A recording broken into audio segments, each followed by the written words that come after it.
This is Agriculture Today, and I'm Shelby Varner with the K-State Radio Network.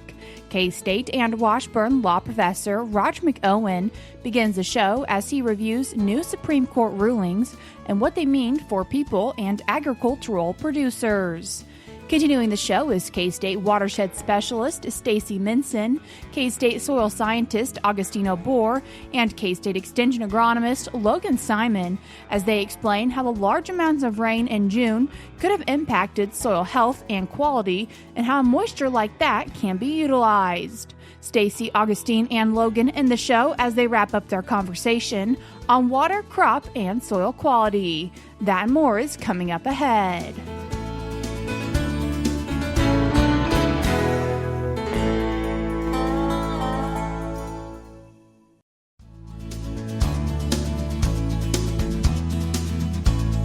You're tuned in to Agriculture Today, and we start our Wednesday show talking with K-State and Washburn law professor Roger McEowen. Roger, thanks for joining us today.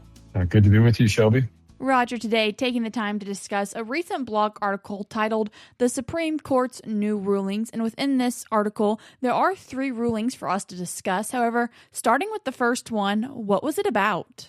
Well, the first one, the way I took it, it's not necessarily in the way that they issued them during the prior week, but the way I write them up in my article is a foreclosure case out of the state of Michigan. And this is an interesting one, and it's troubling in one respect, but I think Justice Thomas put his finger on the major concern here, even though he agreed with the majority. But what happened here was you had a property tax dispute by a homeowner in Michigan, minor tax debt, a little over $2,000, but the family firmly believed that they were legally entitled to a property tax exemption. Well, while that was being debated, I don't know if somebody just kind of missed what was going on, but the county, we hit a deadline. The county moved forward with foreclosure proceedings and seized the home, which the county had assessed at $194,400 and then sold it at auction, and it brought $76,000 at auction. So you had to pay a $2,000 tax debt. You'd think, okay, they're going to get $192,000 back, the difference between what they owed and what the house was valued at by the county. But no, the county said, yeah, you get $74,000 back. We only sold it for $76,000. So that was the issue before the Supreme Court. Of course, Fifth Amendment taking says the government can take your property, but they have to pay you just compensation for it. So the question was, what's our baseline for measuring that just compensation? And did we learn about what more that baseline is for just compensation? Yeah, we sure did. The court said it's the forced auction price, not the fair market value. And Justice Alito wrote the majority opinion, and he pointed to historical tax sale traditions, and he claimed that requiring fair market value would make tax sales unfeasible as debt collection tools. I don't know about that. Justice Thomas critiqued that. Again, as I said, he joined in the majority opinion. But he said, look, the county ignored traditional common law protections that were rooted in the law going all the way back to the Magna Carta centuries ago. And he said that had a requirement in there that the government has to exhaust personal property first before executing a seizure of real estate. In other words, what he's saying is, couldn't you have found $2,000 worth of stuff they had laying around that you could have sold at auction and preserved the real estate, but got your tax debt paid? So, they sent the case back to the Sixth Circuit to review procedural fairness, but wow, that ruling leaves those that are facing tax foreclosures with what I would say is a weaker constitutional protection than those facing other types of government land grabs. Could this then have a big impact on landowners and property owners?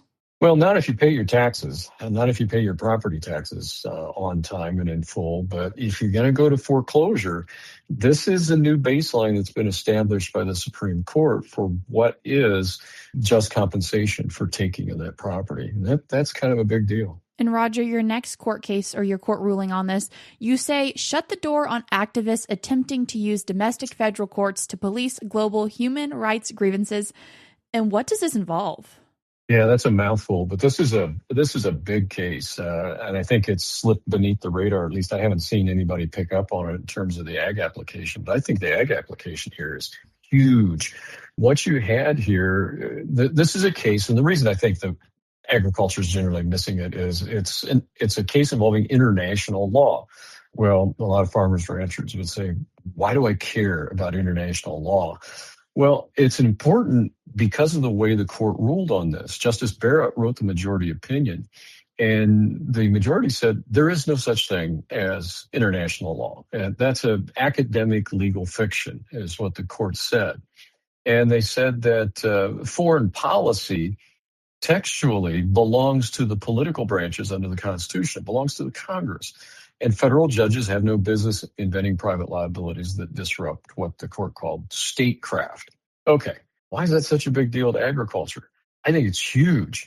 This is a big structural precedent that fundamentally benefits American agriculture because, as you mentioned, and as I write about this, progressive activists often try to import vague, non-binding, global environmental standards, international climate accords, domestic governance to impose environmental social governance mandates, ESG mandates on corporate supply chains, so up and down the food supply chain. Here, the court said, no, federal courts cannot use those amorphous global norms to come up with legal liabilities that could be then passed all the way down the chain to the individual farm. And so the court reinforced the rule here that if also, and this is in addition to that first point, they said, if Congress is silent on an issue, then federal agencies such as the EPA don't have the authority to regulate on that issue. So that also protects private lands from regulatory overreach. I think that's a really big deal. And while we're talking about agriculture, in the past we've talked about Roundup, and once again, a case to discuss involving Roundup. Yeah, this Roundup issue has been huge for the past number of years, probably at least a good decade. Lots of state court litigation all over the country, a lot of multi-state district litigation, huge jury awards against Monsanto. Of course, this is the glyphosate issue and whether it causes cancer or not, and whether there needs to be a warning on the label of Roundup that has that trait in it, the glyphosate trait in it. And we've seen these humongous jury awards back against Monsanto. And of course, Bayer bought Monsanto. And so Bayer's really the company involved in this lawsuit, but it was originally a Monsanto product. And what you had here was a case that got all the way to the Supreme Court involving a Missouri person who sued Monsanto, claiming that his long-term use of the Roundup caused his cancer. And he did win a multi-million-dollar verdict on common law failure to warn theory in Missouri. This case gets all the way up to the U.S. Supreme Court, and in a 7-2 opinion just recently, the court held that the Federal Insecticide, Fungicide, Rodenticide Act, or FIFRA, explicitly preempts all of these state-level lawsuits. And so the way the court got there was they said, well, we have to read the statute that Congress passed. And so they went to the particular code language, and that language is pretty clear. It says a state shall not impose labeling requirements that are in addition to or different from federal benchmarks. Now, we had a case on this about 20 years ago. It's known as the Bates decision, and the court said the same thing there. But they used the term parallel requirements in Bates. And the court went after that here and said, look, that's not a loophole for courts or for states to do an end run around this statutory provision. And the court said, because the EPA has evaluated glyphosate for 3 decades and has consistently concluded it is not carcinogenic, whatever people may feel about it, that's what the EPA has come up with. They said then, because of that, its official registration of the label, which EPA had approved a federal label on Roundup products that did not require cancer warning. So the court said that label carries the full force of federal law, and state juries cannot legally penalize a company for using an EPA-approved label. So the court was very concerned about Bayer, Monsanto, having to come up with 50 different labels to satisfy each state. And so they said the intent of the Congress was to have one approach to this. And if the EPA says it doesn't need that type of label, then the states can't require it. When you think about all these cases, what does it mean then for people living in rural Kansas or rural America or involved in agriculture? I think on the whole, these are pretty good opinions. These decisions establish the point that strictly adhering to the written law is the ultimate shield for the way that we live in a rural community. It is the shield for the rural way of life. So these cases are all focused on originalism, well, at least the last two, originalism and textualism. And that's what keeps federal agencies confined to their limits.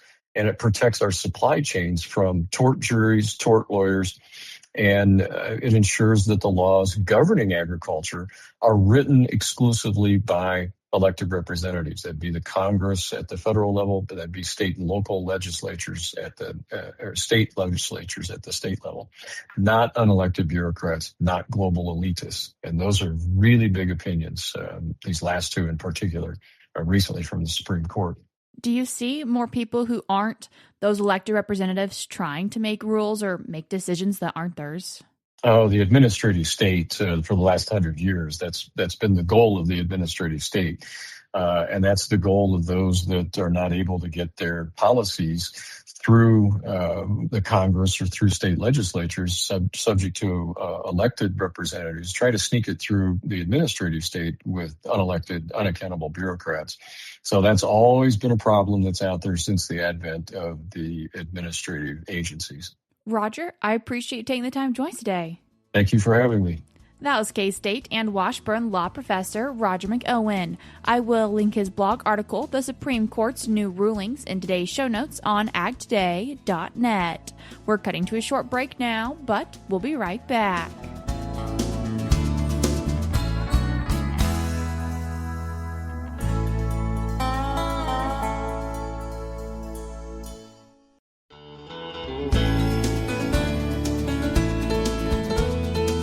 You're tuned in to Agriculture Today, and we continue our show discussing the impacts people could be seeing in their fields because of all the rain we saw the past couple weeks.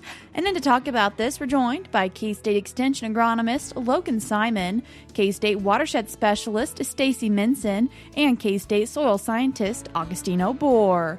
Logan, Stacie, Augustine, I appreciate you all taking the time to join us today. Thank you for having us. Yes, agreed. Logan, when we're thinking about our recent wet weather, what are some things maybe growers should go out and look for in their fields? Yeah, so especially in times like this where we have these big torrential downpours that sweep across the state on a large scale, this can create for some an opportunity to go out and assess any major erosion issues we may be having out there in our crop fields. Some things that we might be looking for would be areas where we are seeing very clear instances of rill or even gully erosion occurring at those areas of the field where water is being channeled and causing that force that disturbs soil. These could be some instances both where we've got an area that's maybe never had any sort of structural practice put in place before, and so we would be looking at a new installation, or it could be an area where we've already had some structural practices in place, but maybe they're older, maybe they're just wearing out and in need of some significant maintenance.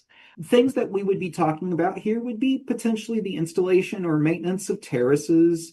For folks that are experienced farming in those terraced fields, they do wear with age, and at a certain point you can see some loss of structural integrity, and then these big rains can cause some breakouts or breaks in those terraces and require the need to go in and build those back up. So this is a great opportunity to go out and look at those and assess any needs that may be there. In addition to our terraces, another structural practice we may be considering on some of these highly erodible areas may be something like a grassed waterway or grassed strip to provide that perennial vegetation that is going to help maintain the integrity of that area against those forces of water erosion. So keeping an eye on those areas that may be better suited to some sort of perennial grass keeping that ground stabilized. Again, even those existing waterways, this is a great opportunity to go out and make sure that they're still functioning properly, that water is still moving properly through that grass waterway and delivering that water to whatever the ultimate point is in a way that is still maintaining that integrity of the structure of that waterway. With this precipitation, have you seen any crops get flooded out or problems for people who just planted before everything hit?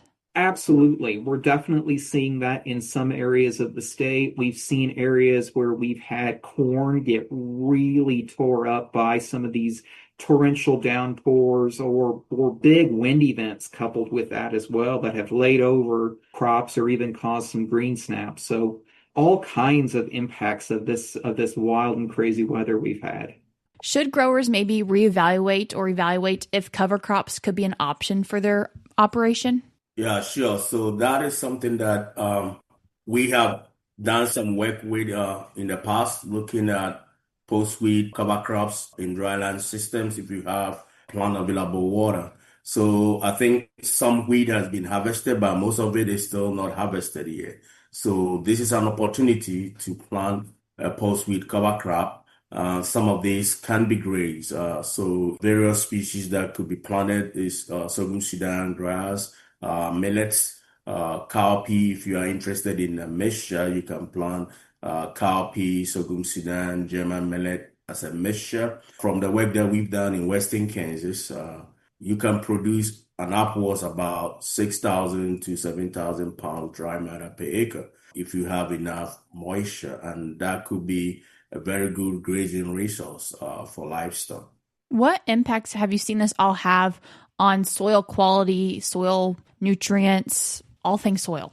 In terms of soil health, if you plant a summer cover crop and produce a lot of biomass, we've seen that you can graze it and still not have any negative effect on soil organic carbon or soil aggregate stability. We've been seeing improvement in soil structure when we plant these cover crops and graze it. In terms of nutrients, planting a cover crop can help with preventing nutrients from leaching. These cover crops can take up nutrients. In fact, when cover crops started in places like Iowa, that was the goal.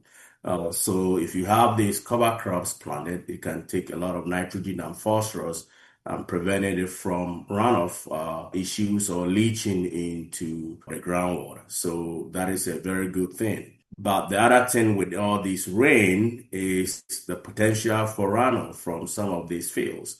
So you can have runoff going through the field, and they can move a lot of nitrogen and phosphorus with it into a creek. And there's also the potential of a run-on. There may be fields that have a lot of residue, so the water running off from the field with less residue can run out onto these fields.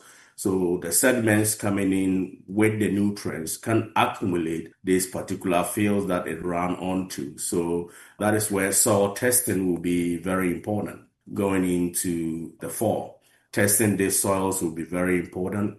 Soil testing will be good to know how much nutrients we have in these soils. K-State particularly recommend testing up to 24 inches for nitrates. So that will be very important to take a deeper core sample to look at how much nitrogen we have in the soil. For phosphorus, we're looking at about 6 to 8 inch depth.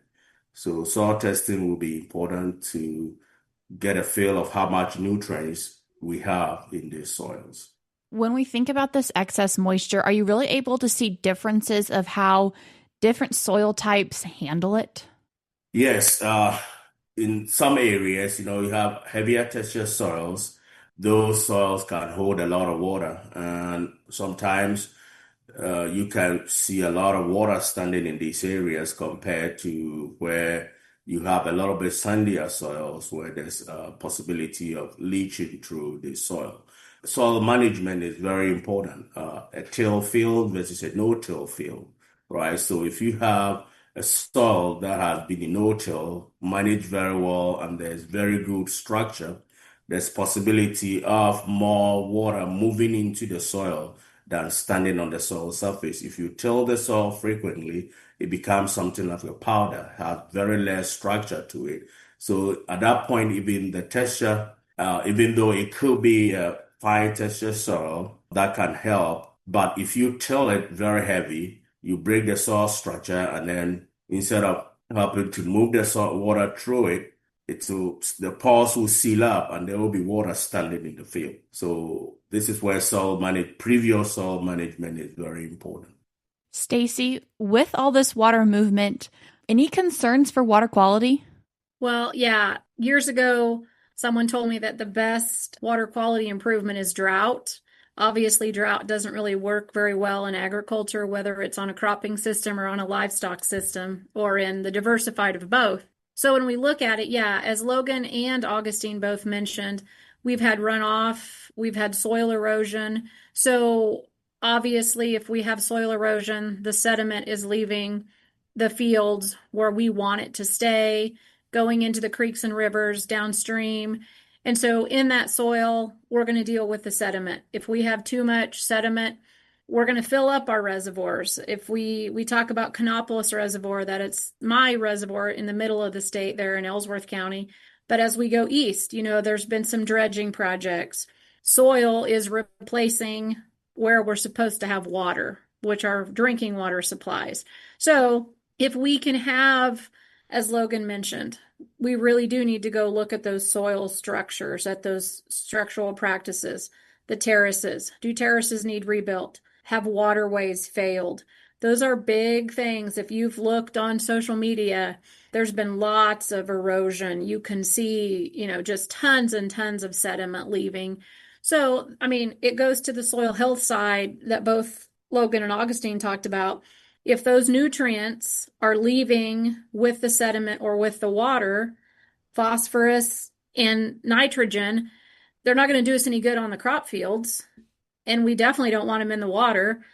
If we look at that, it could be the possibility that cities, rural water districts that have to take the water, raw water, bring it in, treat it.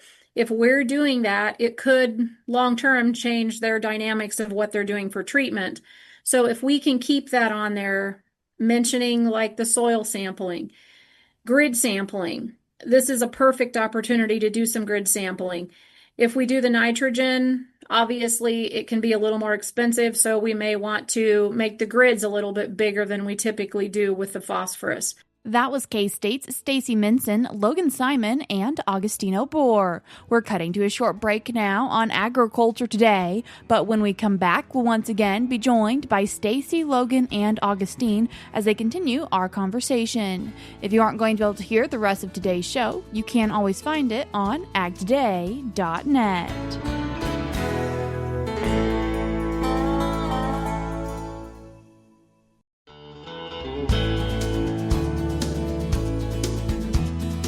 You're tuned back into Agriculture Today, and we conclude our show by picking up our conversation with K-State's Stacie Minson, Augustine Obour, and Logan Simon. Stacie, as you're discussing some grid sampling that people could be doing, what are some cost share options that are available to producers? In my watershed, we have a restoration RAPS, which is Watershed Restoration and Protection Strategies area. So we have dedicated cost share coming in that can help farmers and ranchers do some grid sampling, do some nutrient management.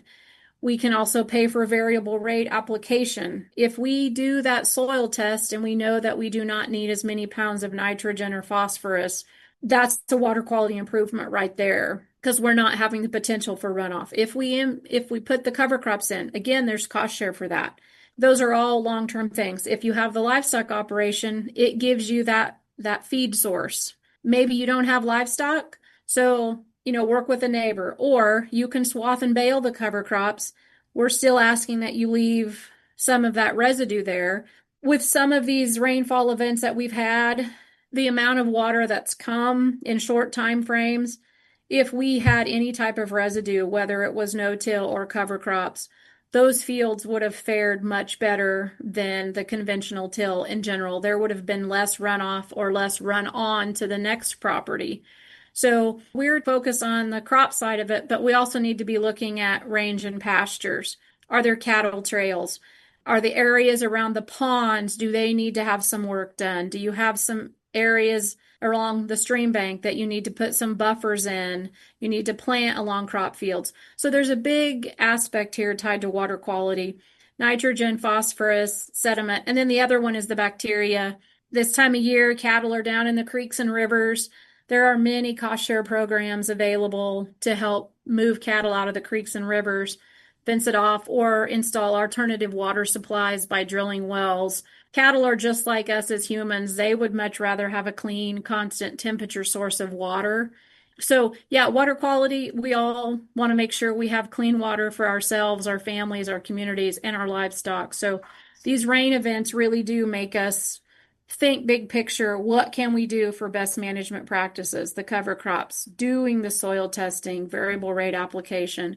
And, go to your local county extension office, reach out to your county agriculture agents. Many of them have soil probes. They can help with those things very easily. And the funding sources, obviously, there's RAPS projects across the state, NRCS, local county conservation districts. And right now, if you happen to be in Ellsworth County until July 3rd, there is money available through the Kansas Reservoir Protection Initiative. So this is a big thing. Get out there, look at those fields, see what needs to be done, because those funds are available in dedicated areas there in Russell and Ellsworth counties to protect that reservoir for basically sediment reduction. If we've had major rainfall events that have compromised your fields, go in and get signed up for that funding. And it's across several other areas in the state. Your local conservation districts can help with that. But that KRPI funding is available until July 3rd for sign up. Thinking about farm ground, are there any concerns of maybe building materials blowing into those fields from our Kansas storms? Suppose it could. Okay. I haven't heard of anything. None of us, I don't think any of us have received any phone calls on that. But, if you were in the tornado areas, there's been some around, those are probably things that we definitely do need to be paying attention of. Obviously, check your ponds, look and see what debris have been brought in. And I know farmers and ranchers, they're scrambling, trying to get wheat. So they probably are really scrambling, and kudos to them for trying to keep their head above water. No pun intended there, but just looking at your surroundings. Sometimes we drive by, we think everything looks fine. Look at fencing. How much fencing needs to be replaced? Have you looked? Cattle are crazy creatures, livestock in general, sheep, lamb, goats. If they have an opening, they're going to go for it because that grass is always greener on the other side in their mind. So once again, that was K-State's Stacie Minson, Augustine Obour, and Logan Simon. That's all we have for you today on Agriculture Today, but we'll be back with more for you tomorrow.